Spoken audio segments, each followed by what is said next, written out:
মনে বড় আশা নিয়ে আল্লাহ তোমার শাহী দরবারে ভিক্ষুকের মতো হাত বাড়াইলাম। তুমি যদি ক্ষমা না করো, কে আমাদেরকে ক্ষমা করবে?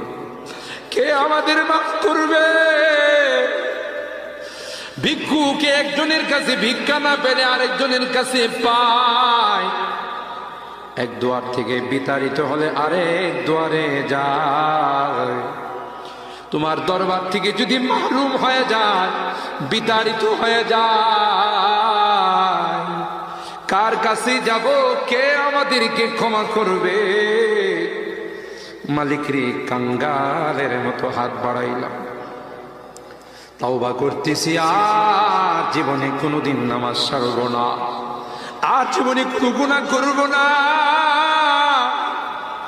আর জীবনে কোনোদিন বেপরদায় চলব না।